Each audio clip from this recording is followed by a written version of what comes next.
Good afternoon and welcome to the United Hour. I am your host, President Chad, and on the program with me today, we got the man from Miami, Devin. We also got Mark Lewis in the house and Greg B. Good afternoon, gentlemen. How you guys doing? Not bad. Good afternoon, good evening to everybody in the Good panel. afternoon, good afternoon. On a wet Nice. Tuesday evening. Yes, boy. Trinidad is unbelievably wet. I don't know if you all see me buzzing around with my hands is because I got some what is it Uninvited called? guests. Yeah, Uninvited rain guests. flies, boy. Rain flies in the house today. AKA uninvited guests. That's how we calling it. So Yeah, I close up before the started coming. right. I wish that has So even help, yes? Anyway, yeah, go we ahead, are John. going to be Sorry. talking about the young. We're going to be talking about Julian Timber and all of that transfer news. We are also going to be talking about our transfer budget and will it be enough.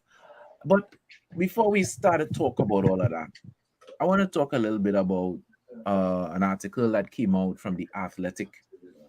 Um, and they were talking in the article was talking about what Ed Woodward and Matt Judge did as far as structuring Manchester United's finances.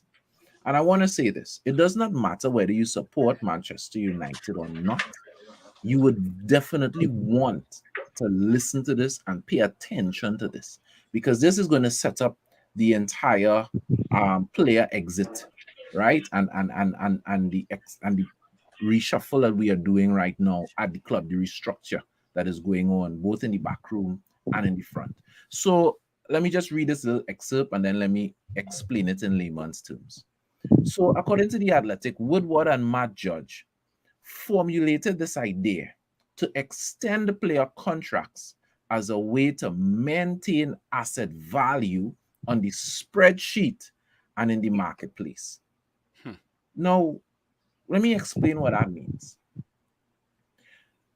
When you look at the balance sheet of any business, you have assets and you have liabilities. So on the asset side, players are listed as assets. So, for example, you have a man like Phil Jones who hasn't played much. And in 2019, we gave him a 4-year extension, right? And then we paid him, I think his wages was about £80,000 a week, right? And so you multiply £80,000 by 52 weeks for the year, and then you multiply that during the length of the contract, which would be 4 years, and that would give you the total of the value of his contract. And therefore, now you could use that as an asset, right? You're putting it on the asset side, so you're going to list the value of that as an asset. So when you're ready to take a loan, for example, and you have to go and show the bank your revenue in terms of what is coming in and the assets, the value of the club, you're going to have that stated as an asset. So that big contract for Phil Jones is good. That renewed contract, I should say, for Phil Jones is going to add weight to your asset value, right? So people like David De Gea, who got double, well, not double, his salary was 225 or somewhere there, but got like, 2/3 increase in his salary, right? You remember we were going at Paul Pogba with an increase of 200,000 to carry him up, well, close to 200,000 to carry him up to 400,000, right? All of that was because in the mind of Ed Woodward and Matt Judge, bankers, right, carrying up the value of the club through carrying up player contracts made sense, right? It made sense to them to do that. Did it matter that people like Jones hardly was going to play? Did it matter that when we gave Matic a 3-year extension, when we gave Juan Mata an extension, in the case of Juan Mata, the season before, he only played 9 times? 9 times you play for the whole season. And we giving you an extension and a pay raise. Now, Hush money. when we as Manchester United supporters talk about, bankers running your club, you bet, one of the things we always like, get the Glazers out. I am very cautious about Glazers out, because I need to know who is going to be taking over my club. Correct. Because if you get people running your club and they hire the wrong people to manage your affairs, this is what could happen. Decisions are made strictly for accounting purposes, because that's what this is. So imagine you approach a player. I just want to put this in context. So imagine the club, my judge calls a man like Mata agent and say, we're looking to give you an extension and a pay raise. Mata will be thinking, way boy, this club is showing commitment to me. This club wants me to, they're going to probably get more playtime next season. And he's thinking football, right? Players would be thinking football. That time, all the club studying is here. Well, this is your money balance sheet, and that will look good. Mm-hmm. Who runs a club thinking about balance sheet before thinking Ed Woodard? People who are bankers instead of football-minded people. Exactly. You understand what I'm saying? Correct. So, for those people who are not Manchester United supporters, use Manchester United as a precautionary tale, understanding that if the wrong set of people run your football affairs, you could end up in a mess. This will be in every single club's after action report now. What not to do? Manchester United from the Ed Woodard reign, right there. Yeah. Right? Because we always complain about how bloated our squad is, how bloated our wages are, but now we realize that is actually by design. Mm-hmm. Ed Woodard and Matt Judge intentionally had Manchester United wage bill blown out of proportion. Intentionally. That's exactly what happens when you care more about commercial success versus on the field success. And that is exactly why we are at the point where we are now. And thank God that at least these people are gone. I think it took too long to realize, but at least they finally realized it. So thank God, and hopefully this is the turning page right here. Because I really hope that last season was rock bottom. So now I hope to God that now we can go nowhere but up. But we shall see. Yes, indeed. We create a blueprint for what not to do. Well, that's exactly it. That is exactly. It's pretty much going to be it was never about football for Ed Woodard and them. It was all about marketing and money. To answer Martin Phillips' question, yes, it was sustainable as long as they were getting those endorsements and sponsorships off the pitch. But the thing was, how long was that going to last when the club was not successful? How long could you write on the name of Manchester United and thinking that you have all this winning trophies, not winning anything? Exactly. So you understand what I'm saying? So, it all stems back to before we go any further. It all stems back to the fact that this club was basically built its success because of what they did on the football field. When that stops happening, people are going to lose interest because they're going to believe that this is not really an asset to them anymore.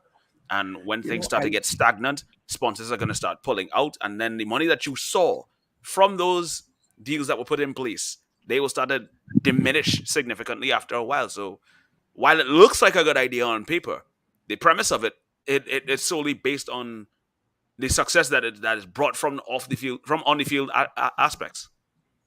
One of the things I always say is that Ed Woodard and Co pimped out Manchester United's good name. The attractiveness of Manchester United, they pimped us out. That's what they were doing, right? So good afternoon to man Robert Wallace on the inside. What's with the scarf? Let's see what Robert is bringing sexy back. Of course. But before we move on to our next topic, we have Justin Timberlake, look away. Saturday. Because this Saturday at 63 Lounge, we are going to have United for United line. It's going to be from 1 to 4 p.m. Now, obviously, the bar is going to be open, so you could fall in after 4, the line is going to continue. It's not like 4 o'clock reach and everybody had a bus out, right? The bar is going to be open, music is going to be pumping, whatever. Now, what is the United for United line? It is exactly what the name says. a group of different United groups are going to be coming together to just hang out. We're going to play cards, we're going to chill out, and we are going to be doing some giveaways. So we're going to be giving away like this beautiful scarf here, all courtesy of the fan club Trin City Mall. This is one of my favorite things here, this pull out. I find this so cool. You could hang it up on your wall. Right, we got stuff for the car. Nice one. I'm gonna need one of those. Right, so come down the road. You know you might be eligible.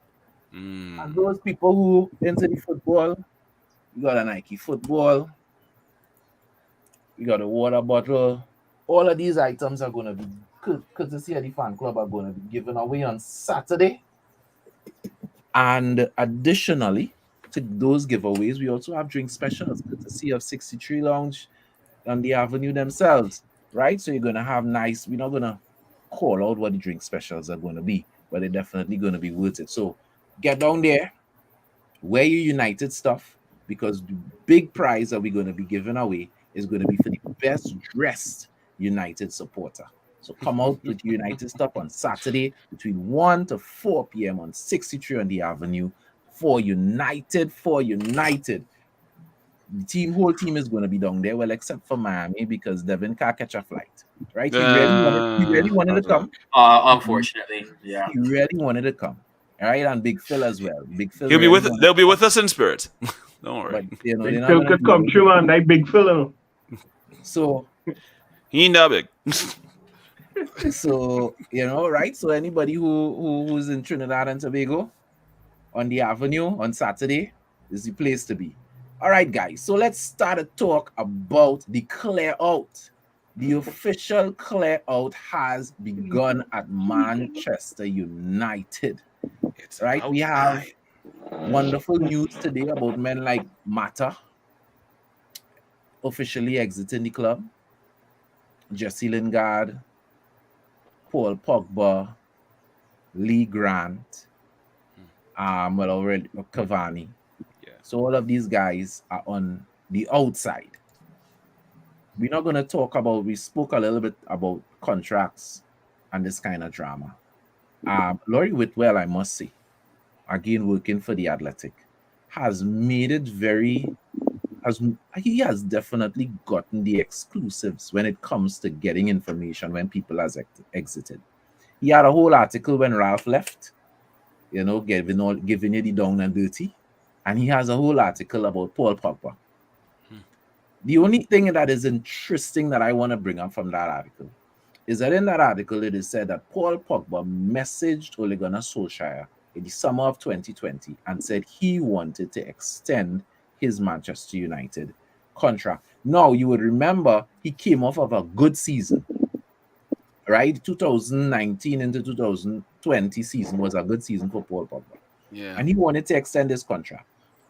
Ole Gunnar Solskjaer responded to Paul via text message as well and said, hey, I'm going to talk to the board. I'm going to see what we could do about getting that contract going for you. Lo and behold, the board didn't do anything with Paul Pogba. Gave him, when his last year was approaching, they extended him for a year and then approached him with a contract.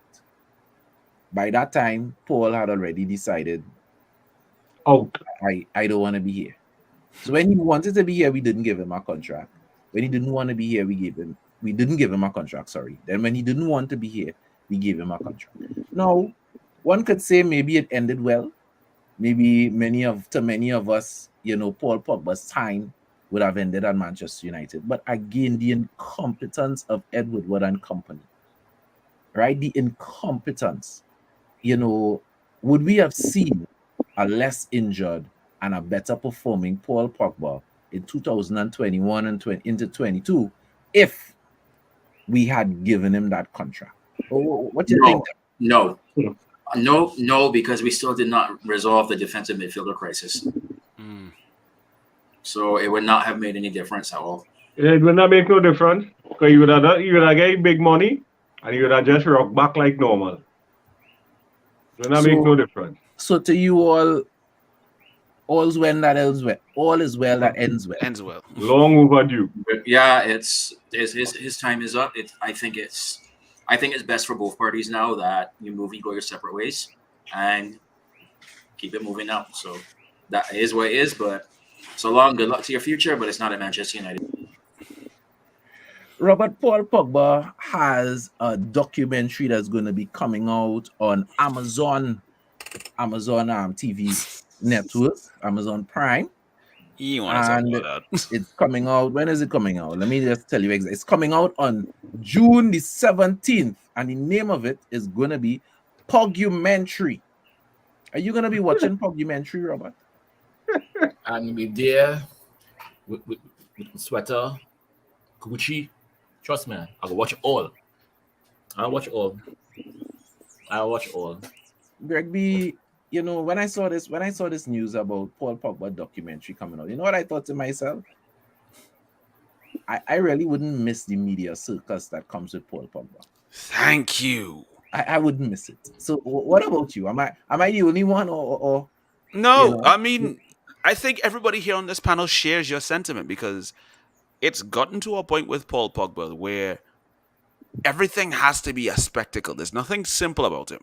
While that works in various circles and in various atmospheres, when you're in a controlled environment like a football team, when you decide to make yourself the elephant in the room in that regard, people tend to kind of get annoyed of you after a while.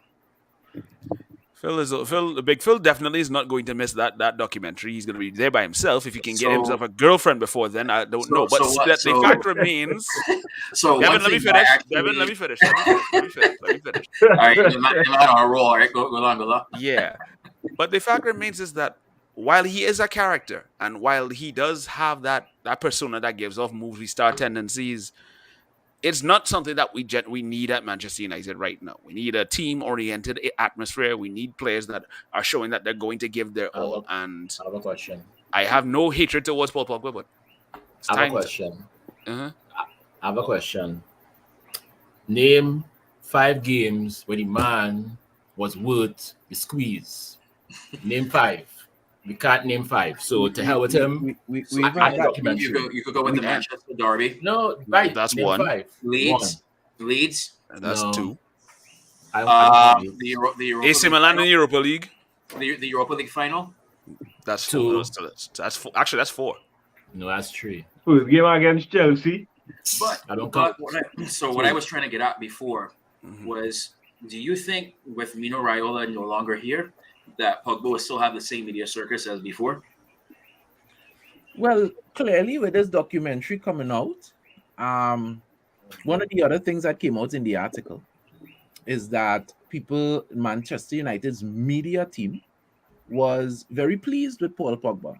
You know, they said when they would approach other players to do media stuff, and sometimes those players may be unavailable, Paul Pogba was always willing.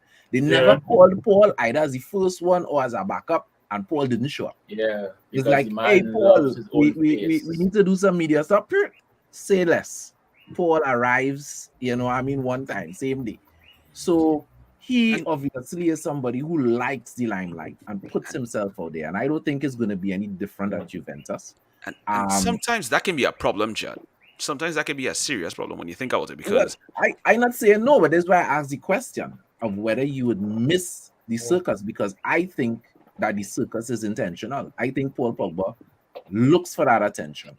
And why we always used to be getting down on Raiola as, he always saying stuff and having Paul in the news. Maybe Paul liked being in the news. Yeah, he loved the attention. Maybe that's what Paul wanted. So, everybody changing the hairstyle and color and the hair every week. Had to love attention. That is why I went and I brought a Gucci scarf for Paul today. Right? Well, you're channeling your inner Paul. Yeah, man. Today are bad. Yeah. And you see, I kind of agree with Darren Gunner's comment there. But he said that's his personality, because he's and then when you look at it, Mino Raiola has been involved with his family as regards the well-being of his football career for so long. And even the people associated with his career, now that Mino Raiola is dead, you can look at it, what to coin the phrase, they killed the man, but not the idea. So, well, the person who running the agency right now is the person that was doing the contracts, the lawyer, exactly. Mino Raiola's lawyer. Exactly. So there will be still plenty influences from Raiola still lingering around with Paul Pogba. So it's something that's become ingrained with him, that's associated with him. It's kind of like they go hand in hand. But then my thing is, okay, he says that he was willing to sign his contract, right? But yet, before that, he didn't show that need to sign. There was always, a rumor. There was always a comment. He like every summer, he kept talking about leaving and doing something else. So I don't understand where this new news comes from. No, well, and that's exactly my point. That maybe he just liked being in the news, so he allowed the rumors to come out there because he just liked the idea of the rumors. Here's the problem with a situation like that, though, is like you like that attention. Sometimes that can have a negative backlash because, for one, if your performances are severely lacking in regards to where people would say, okay, you know what, he puts himself in the spotlight because he's performing well. People are gonna watch you like, why does guy always want to be in everybody's faces? Like, dude, do your job. You're a football player first. And that's gonna be annoying. You look at the likes of the Cristiano Ronaldos and Zlatan Ibrahimovic, those guys, they do things on the football field to garner the attention that they have for themselves. Granted, I'm not a big fan of Zlatan calling himself a god of football, but at the same time, it's like, dude, it's kind of undeniable to see what you're doing at the age of 40. Cristiano Ronaldo at 37 still going strong and breaking records still, nevertheless. These are things that, okay, you're doing that at a consistent basis. If you're in the spotlight so much, fine. You've earned that. Paul Pogba's won a World Cup, he's won a Europa League, he's won a couple of Serie A titles, but he hasn't done enough to really cement his place as a footballing icon. I am glad that we're going to be seeing the end of Paul Pogba at Manchester United. I mean, stress that. I don't want nobody to say President Chad want Paul Pogba dead, right? Big Phil would say that. We live in a world people could clip you up and try to defame you real easily out here, so I'll take in front. But moving along, let's run through the list of people who definitely out the door. Cavani, Matic, Pogba, Lingard, Mata, Lee Grant. That's 6, right? We also hearing that the club may be willing to part ways or definitely at least loan out Dean Henderson. We're hearing that Eric Bailly is supposedly on the exit list. Phil Jones on the exit list. Aaron Wan-Bissaka on the exit list. Now, there are other people we may want on the exit list, but those are the names, and indeed, Martial, those are the names that we are hearing so far are definitely on the exit list. So if you add those 1, 2, 3, 4 names to the 6 names, that is 10 players. 10 players, yeah. So I have this question to ask.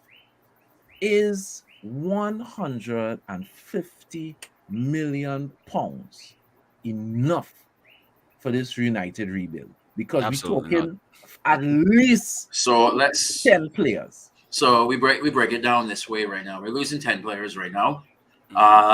Who can we bring in? Hopefully the top right now, I don't know for Frankie de Jong if it's true or not. We're hearing 50 mil. I think that Barca wants 75 mil. So they'll probably come together on like 60, 65 mil, something like that. So you got roughly 90 mil left now to replace all those players who are gone. Yes, you can promote a couple of youth coming up through the academy. You can get a couple people on freeze. Like I think the talk right now is Sam Johnson could potentially be coming in. So you could focus on that market, but realistically, you could probably only buy maybe 3, 4 players tops with that. Yeah. Depending on the quality that you're looking at too. Correct. Exactly. Yeah. I mean, there are a lot of. Let's be real. Even though we can add to that 150 by selling players, you're hearing figures of around 30 mil for Wan-Bissaka. I think we'll be lucky to get 20 for buy. Martial on his wages and his subpar performance in his last loan. I don't even know what we'll get from Martial. We might have to pay Martial to leave like we did. I'm not gonna say that. We could probably do a cash plus player deal to get another signing in and get him off the books. Let's put Martial aside. We looking at 30 million for Wan-Bissaka, 20 if we lucky for buy. Who else we could get money for? Dean Henderson, even though he has high wages for a goalkeeper, because he is so good, we should hopefully be able to get 30 to 40. So let's be reasonable and say 35. Right? So the club could raise possibly another 80. So we may be able to add one more player. That's 4. If we could stretch it, maybe 5 players, and we're losing 10 players. I mean, do we have 5 players out on loan or in the youth team that you could easily say deserve to be promoted? You know what I mean? Yes. 5 in key positions.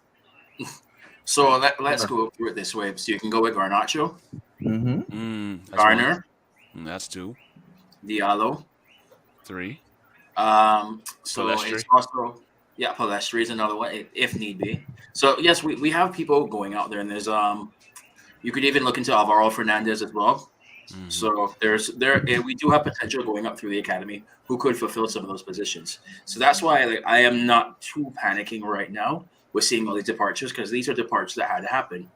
Plus, this is what these youth want. They want to get their opportunity. I want to see some of these get their opportunity to find out if they're truly good enough or not.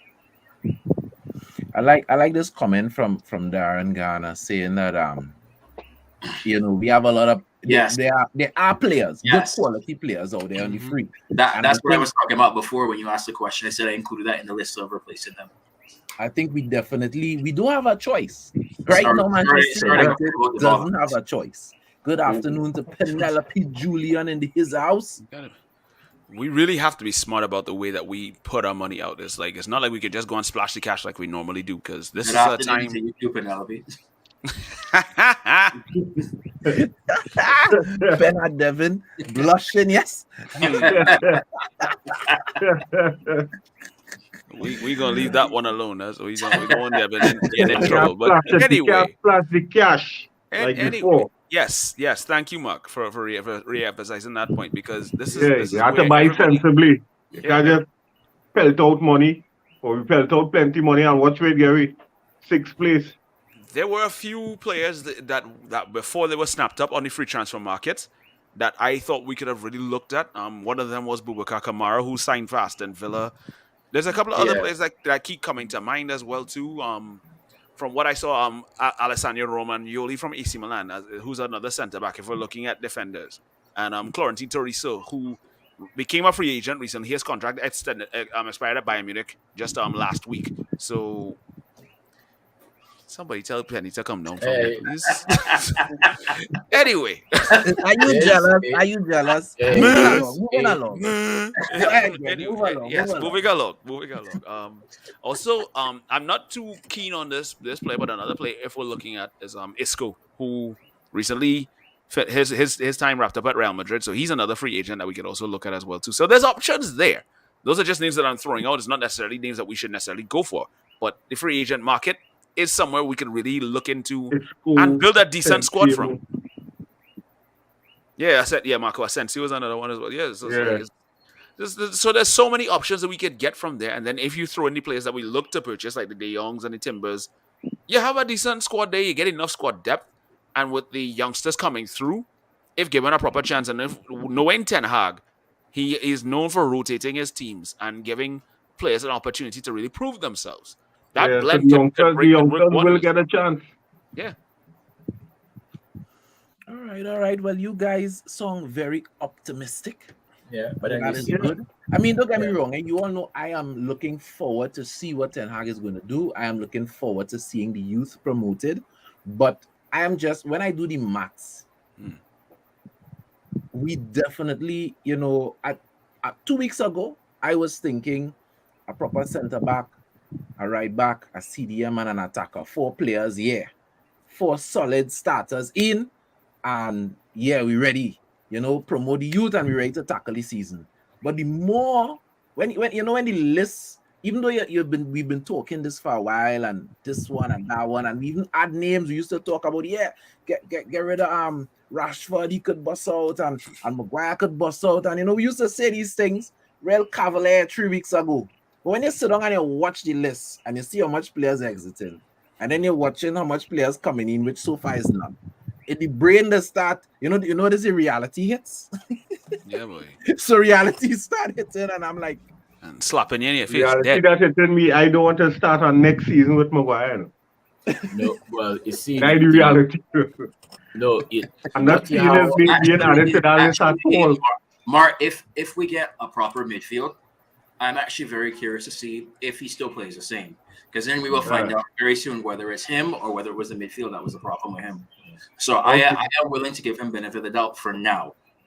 Yeah, I mean, when we look at it and when we look at it in hindsight, this was his third season that just passed with us, right? Prior to this, the 2 seasons that he had before, was he this bad? You're all right. No, I'll go take that, Mark. I'll go take that. But at the end of the day, you can't say that he was a complete waste of the. No, he wasn't that bad. He wasn't that bad. No, but then I think it's really and truly. I think maybe Ten Hag and the staff, they have their, I guess they know where they want to go. I think they in their mind have their position like, okay, well, we will try and hit 6th or 7th. So like with the people leaving and with the youth and so on, I think they could find a way to get 7th. I think what we need to do, we need to like manage where we will finish next year. I think so. I think we also need to be very realistic. It's all about building a base from where we want to start from. And I think you can, I think next year is that. I think next year is that base. I think next year is that season to start rebuilding the base. So I think next year is the base. The year after, you add on that next layer, and then I feel by year 3 is when they will start the real push. I think people just had to be a little patient. Yeah. Ten Hag in his press conference kept saying that this team finished 2nd last season, and hinting that 1, the team can't be that bad, and 2, that he's willing to see what he has, work with these players and see what he has before he just start chopping down trees like he's going crazy, right? Chad, let me tell you. I heard him say that, and I was like, I could understand, you want to see what you could do with these players, but now that I'm looking at it from a practical standpoint, I don't really think he had much of a choice. Yeah, true. It's not like he could walk in there and say, yeah, you pass out Rashford, the last 3 months waste of time, bust out you Maguire, bust out, because it's one thing to tell guys and get sales for guys, but you imagine if we get rid of 15 players and nobody come. And we can't buy 6. What is we doing? You understand what I'm saying? So it means that the reality is he just don't have a choice. He doesn't have a choice but to use. If we start to go mad and just like tell everybody like half squad is like, you get out of here, it'll kind of look like we handicapping ourselves when you look at that. Darren is saying that the Maguire for England versus the Maguire for United, chalk and cheese, and all I have to say is just wear a Three Lions jersey under your United kit. Put on an England jersey. Tell that to Luke Shaw as well too. And put your United jersey on top of it. You understand? Yeah. That's all you gotta do. Do something. Try something. Maybe that might be Lions sleeveless underneath. Yeah, And you're good to go. People might say it sounds silly, but I'm very serious. I'm not even joking. Just try it. Just try it. Because clearly some of these guys' poor performances are psychological. So maybe wearing the England jersey underneath might just work. Yeah. You understand? Let me check out this question in the comments from Martin Phillip. As supporters of United, your song as if this might be a walk in the park. Remember, every club is also improving, and United must hit the ground running. I have no disagreements there with that. Yeah, with that that's statement. That's it's a Never say it would be a walk in the park, Yeah, I do. I am under no sort of perception that we're gonna win the title next season. I in fact think it's gonna take us a minimum of maybe 3-4 seasons to even be in Yeah. contention for that. However, all I have to tell I all do is expect us to be finishing in the top 4 next season. That I do expect. all I have to tell all is this. Let me be the first one, not just on the United Hour, not just from the Caribbean, but in the whole sphere of the internet. Clip it right now. That I will be the first one that says 21 is coming.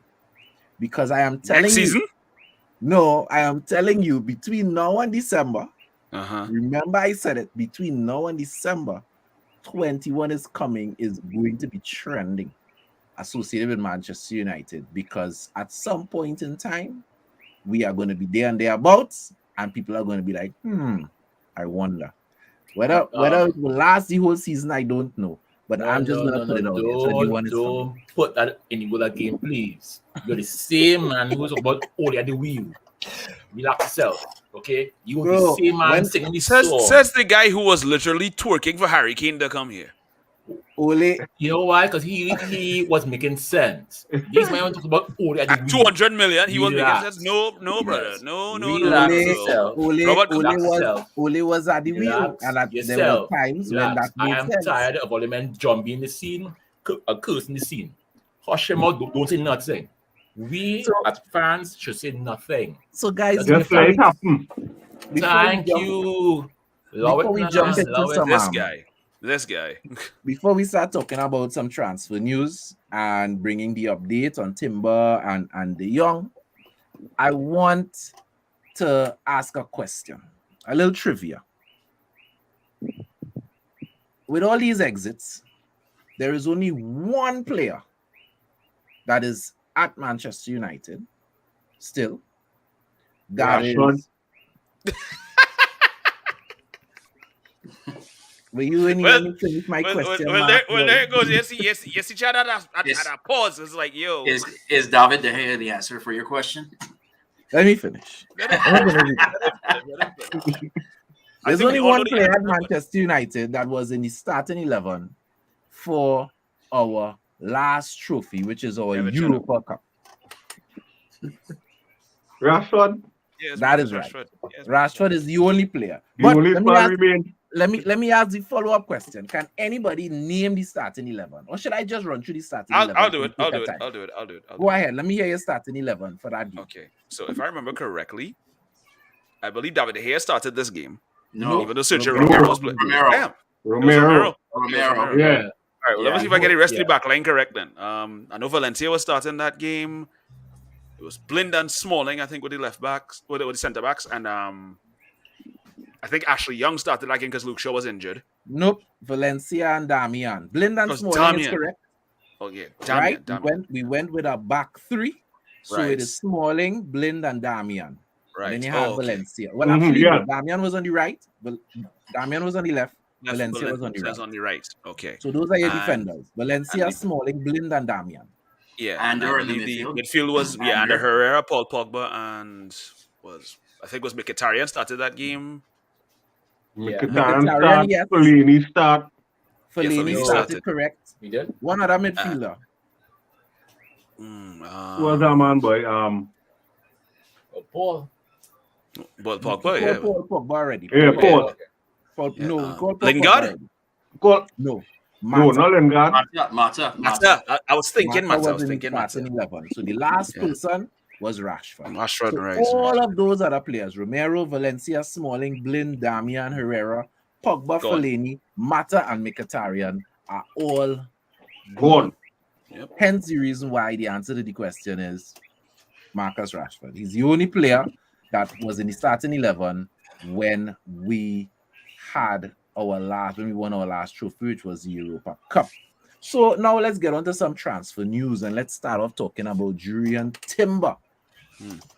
Ajax is saying that they are very confident that Jurriën Timber may stay with Ajax simply because, they're seeing that he seems to be resisting a move to Manchester United. Now, there are two things that I like about this news, none of which has anything to do with the fact that Timber may not be coming to United. I hope he is coming to United.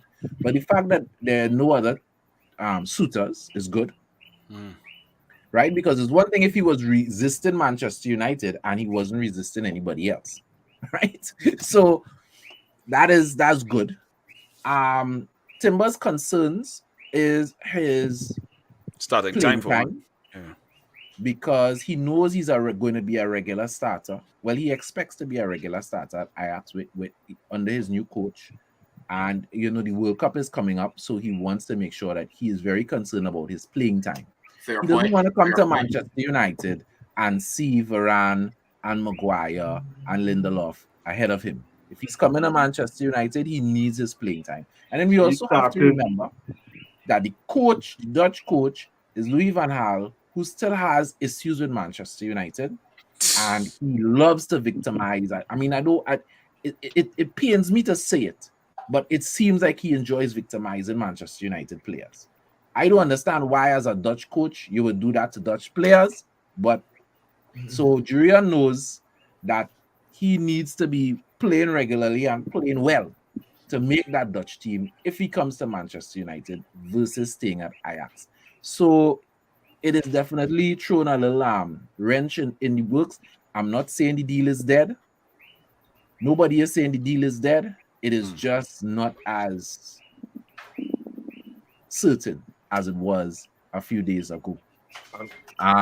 Wouldn't it be ironic he stay by Ajax and in get plenty playing time? Yeah, well, exactly. Anything is possible. So I don't have any issues with him saying that. Obviously, it's a World Cup year.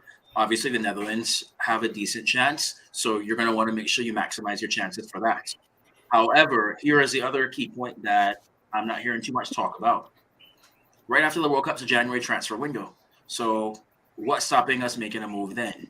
However, my concern with that... we could buy him now and loan him back to Ajax until January. If he goes and he has a real good World Cup, all of a sudden that transfer value just went up. Goes up. And then we're going to have a lot of competition for him. That's my only fear with that. But however, I also don't have a problem with him saying that he pretty much knows he has a spot locked down now because he wants to make sure he's playing to get in that World Cup side.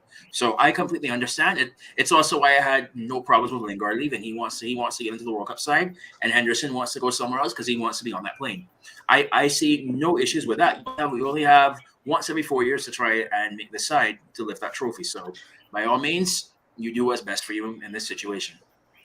And that's exactly why I said, even if he decides to go, I hope that we get the deal done and we loan him back or something, because it'll be a travesty that we might be able to get his deal over the line for under 50 million. He goes and mashes up in the World Cup, and then all of a sudden his price is 70, 80. You understand what I'm saying? We could do without that. So if we go in for him, let's go for him now. If we don't get him now, let's forget that. Now it is being reported that the club is looking at SC Braga's David Carmo as an option. Now, I'll be honest with you people. I know nothing about David Carmo in terms of seeing him play. What I do know is he's highly rated. He's 22 years old. He is 6 feet 5 inches, so he is tall. He is big, but he is also quick. Right? That is what is reported where he's concerned. He is left-footed. He's going to be the first left-footed centre-back that we would have had since this Argentine. What's his name? Marcus Rojo. Correct. So it looks like if we don't get Timber, we are not going to just slide, right? Ten Hag has already identified options, right? A 22-year-old, 6'5" centre-back. Now Braga is, if I'm not mistaken, as the Portuguese league. No, Braga's Portuguese. Portuguese? No. Yes. Yeah, Braga's Portuguese. Yeah. Right. Sorry, right. So Braga is the Portuguese league. We have had, and I don't mean we Manchester United, I mean teams in the Premier League have had good defenders coming from the Portuguese league. Pepe, Joseph Font. Navarro. You know, we've had players that have made the transition and made the transition well. So let's see what happens. I mean, my issue with Timber has always been his height, but the fact that he plays so well in Ten Hag's system, I would still prefer Timber. But if we don't get him, I have no problem in a punt for a young upcoming player, especially with that kind of height and supposedly that kind of potential. We get Timber, you go for the Dennis Lawrence. That height. Correct is right. So next we have Frankie de Jong. Now, my question was going to be, should we be running on a player that has made it clear he prefers to stay where he is? That was going to be my question. And then the more I look at it and the more information we have, Barcelona is prepared to sell a player. We sold Dan James. I can assure you Dan James did not want to leave Manchester United. Clubs sell players that don't want to leave all the time. That is part of the business. So I don't even think we should even be bothered, right? I think the young Frankie is a responsible player. He is going to come, he's going to play, he's not going to underperform because, you know, he didn't really want to be here. We're going to be paying him, he's going to come, he's going to do the do. So I'm not going to ask you all that question. I just want to add something to that. Would you have any fears at all that he could potentially be another Di Maria?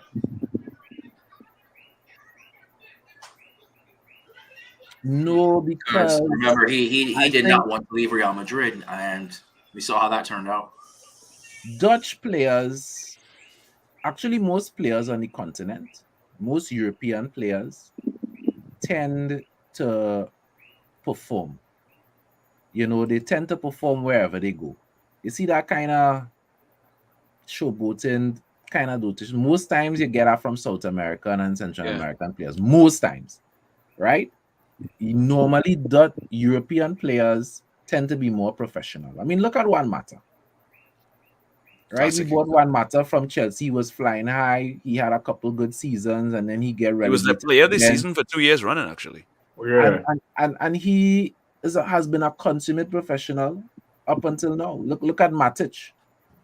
You know, European players tend to be professional. They go somewhere, they play. So I don't have that concern. Chad, can I just say something that kind of piggyback on the whole situation with Di Maria, as Devin was saying? This is going to sound very stereotypical when I say it, but Argentine players tend to be very emotional and very moody. If we look at our history with Argentine players as well, too, they tend to probably give us at least a couple of good seasons, and then all of a sudden they just have this switch that goes off in their head. It's like, I want to leave. I want to go somewhere else. Let me run down the list. Juan Sebastian Veron. We probably got 2 seasons out of him. He ended up going to Chelsea for big money. Gabriel Heinze. We got about 2-3 seasons out of him. He decides, I want to go and play for Liverpool. So Alex wasn't having that. Off to Real Madrid. Carlos Tevez. If you know, you know. Off to Man City. And then lately, Marcos Rojo and Angel Di Maria. Marcos Rojo and Sergio Romero are probably the only 2 exceptions. I was about to say that, yeah. Yeah, those are the only 2 exceptions. But given our history with Argentine players, I'm not really feeling to go down that road again. I mean, we were looking at this boy from River Plate, Enzo Fernandez. If we get him and he turns out to be more professional, then cool. But Frankie de Jong does not strike me as that kind of player that will throw his toys out the pram and decide, you know what, to hell with this. I don't want to be here. He seems to be very similar. Like more professional. You keep it professional. Yeah. All I'm going to say is that I know people have seen the interview that he did while he was on international duty training with the Netherlands, saying that Barcelona is his dream club. But he's not the first player to say something along those similar lines, and then a few weeks later, bam, sign for another club. So there have been players who have said Manchester United is a dream club. Exactly. And a few weeks later sign for somebody else. Yeah. It happens. And I don't mean players that are playing for us. I mean players that are playing somewhere else. and they Yeah, talk look, about Manchester United is a dream club, and then the bus. Raheem Sterling and Jack Grealish have both professed to be young Manchester United fans growing up. Yeah. Where are they now? Half the time those players do that to try and get bigger contracts. So John Terry. True. yeah. John Terry whole family, Manchester United supporters. Yeah. We Chelsea didn't need his type of drama though, because you see what going on, racism, sleeping people wife. Yeah, nah, he That's he could have stayed okay. at That's okay. You know why he's a hero? That's okay. I don't care. Robert. No, honestly, I don't care. No, I just don't win. No, I just don't win. No, Robert. So- Look inward. win. Look inward, Nah, Robert. Look inward. nah, Look inward. nah. That's all I'm going to say. Look inward. Fire burn that. So concerning Frankie, that deal seems more likely simply because Barca started raising the price. They started hearing 75, 90. But then the reality is Manchester City has come out and pull out of that. They're not interested in Frankie anymore. And now there is talk that we may get him for as little as £50 million.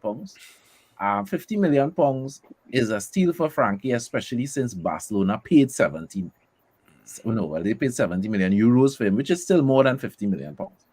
Right? So if we could get him for around the price they paid or less, we had to say that's good business, all things considered.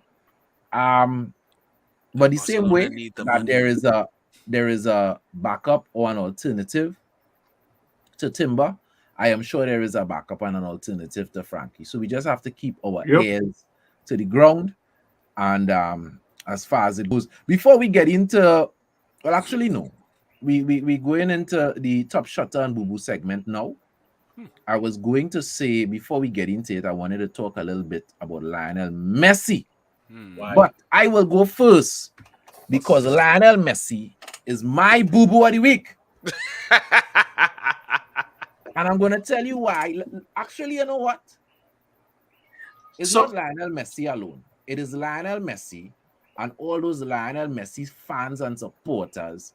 Yes, you, Brian Regal, all of these people who, you know, before Argentina played that game against Italy and won a trophy that nobody knew the name of and nobody cared about, it was nothing. Boy. Even ESPN, before the game, reported the game as a friendly. After the game, and now that Argentina won, suddenly is a relevant international trophy. Let me tell you something plain and simple.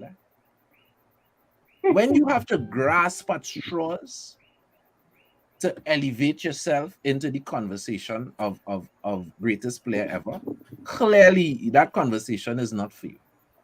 I think about how often they ran the Copa America recently, just like he had more chances to win it. If I remember right, it was supposed to be once every 4 years or something like that, right? Mm-hmm. Yeah. How often? The last 10 years. Them reached about 2 or 3 final back to back in the Copa America and lost.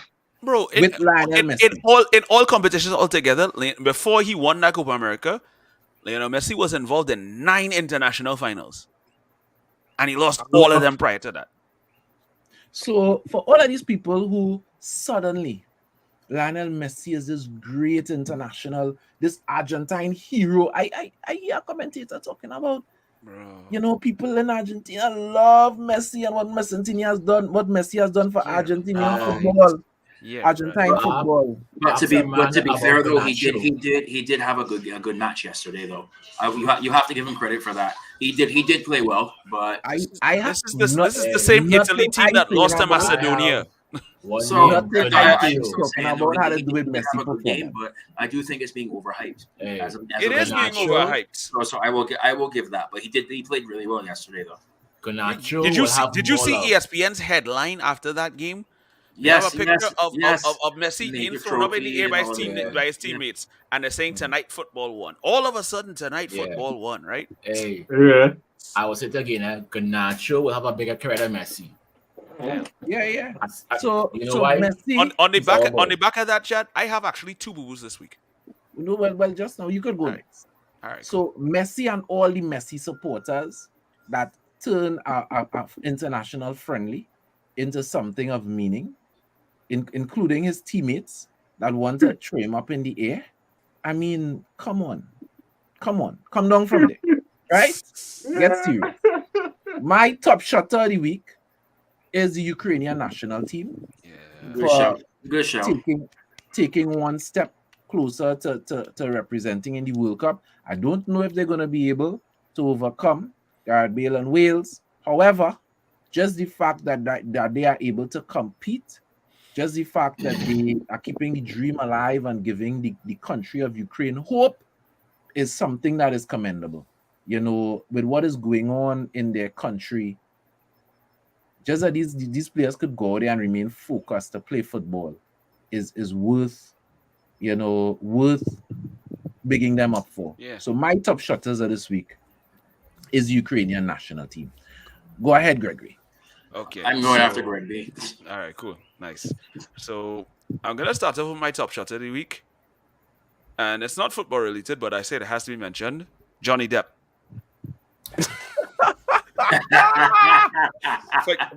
Yes. For putting an Amber Heard in the dust and letting her know, hey.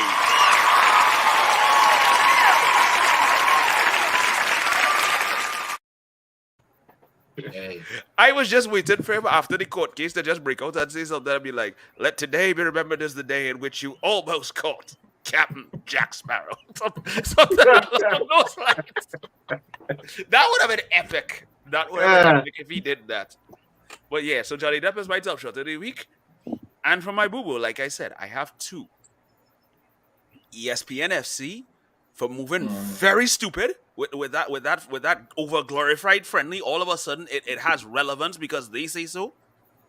And my second boo-boo of the week, 2 words: Gerard Piqué. For what?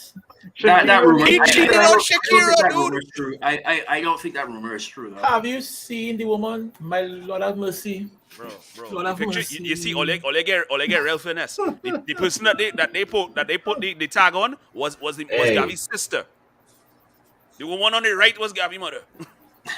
Well, okay. Right. Shame on you, Gerard Piqué. Shame on you. Shakira. Shame on you. That's all I have to say. So them two is my boo-boos of the week. Shame. Shame.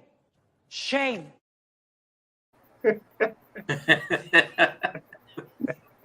So Hey. I will go next. My boo-boo man for this week is Andy Robertson. Wow. So you go from fast forward to last weekend. You have the chance to win, and I say this in quotes, a treble, as Boy, well as it was a quad. It was qualify for the World Cup. I said it in quotes for Quadruple a reason. nothing. I said it in quotes for a reason. So yeah, so don't attack me on that. So you go from that to losing out on Champions League, and then also costing your team a chance at World Cup. Because I do believe he was at fault for that loss yesterday.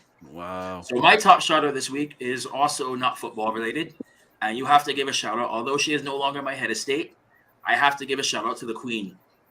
17 years on the throne is absolutely amazing, and I think that she's one of the few people in the world where you'd be very hard to find someone to speak negative about her. Unfortunately, I won't be able to get knighted like my grandfather anymore, but I still have to give her so much praise for that, and it's absolutely amazing everything that she's been through. So she has nothing but my utmost respect. Congratulations to her. Big up to Queen Elizabeth. Big up. Queenie. She probably watch it around the globe and be like, look at all these countries I used to own. Who wants to go next? I'll go next. My top shutter of the week, I had to go back to Big Ben. Benzema. So stepping out of the shadow. So finally eradicating the ghost that you can't win nothing without Cristiano Ronaldo. That Putting is Real on his shoulder and winning our Champions League. My boo-boo. Brian, I know you're watching. Okay. Use my boo-boo of the week. Okay.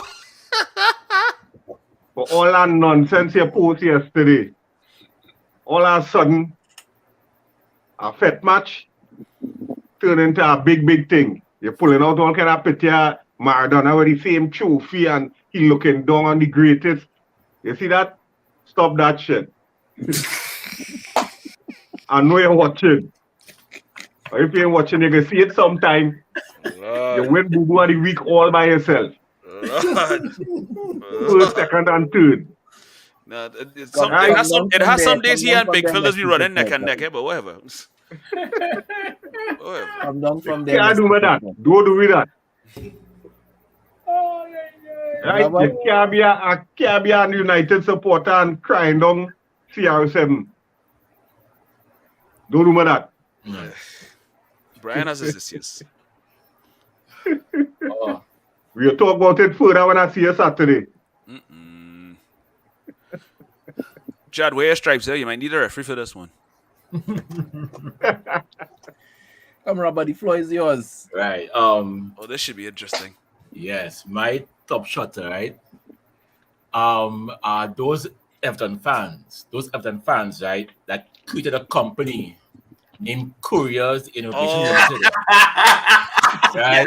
Yes. These guys Yes. created a company out of nothing. Right? Hired a bus. The bus driver name was Richard Allison. And these dumb Liverpool men still went and pay these men money. Right? To go and wait for a bus that never came. That is what you call finesse. Have you That is what guys you call gone finesse. on the site? I go Google it. Look for it. That site is awesome. It is official. You will get food. Trust me. You should see the reviews for that company now. That is priceless. Wow. The reviews are priceless. These men bought money. They spent money, right, to go nowhere. Right? All I have to say to those Liverpool supporters is emotional damage. You want some therapy? Emotional damage. That will never get old. I'm sorry. That will never get old. And not just them. It's all the other guys who was crying online. Oh, it was the stadium and the French police, and oh, Salah was sick and he was sick and no, you lost. Bruh. Right? A man come and said, right? Liverpool lost because Courtois had a great game. No, he didn't score. That make no sense. Dog, Liverpool has to go.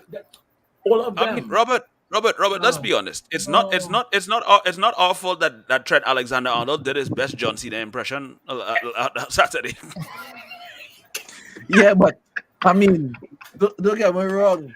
We have been laughing about Harry Maguire trying a two-step so much games in the season. Yes. What Van Dijk was doing, pelting a wine on somebody. What was that? Yes. What was that? Yes.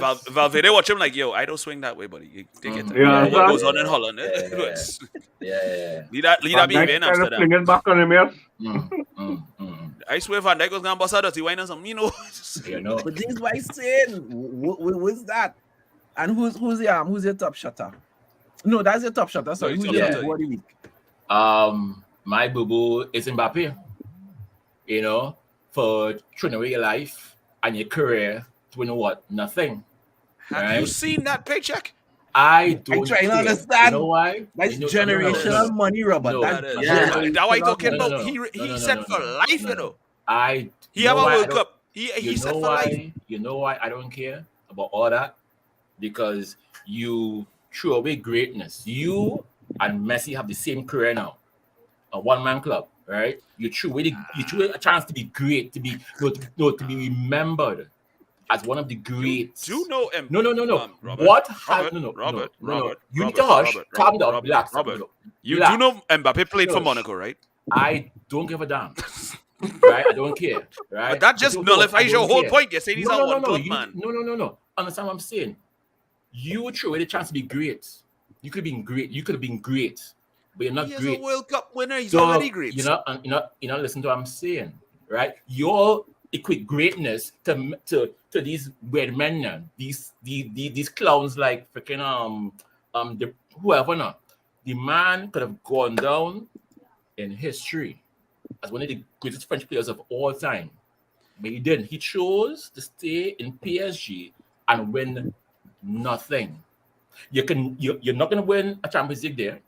You're gonna keep winning a cup that means nothing because every year keep winning. You can't even go invincible in your own country, and you trade away forward for money. You could have had greatness, dog. Greatness. By taking money, I'm just saying no. But I'm just saying to me, nobody can come and tell me now that Mbappe is as great or in the same conversation as Messi and Ronaldo. And no. Well, he wasn't in that conversation. He's not even in conversation with Benzema. As I said before, Benzema, Zidane. Yes, you have right.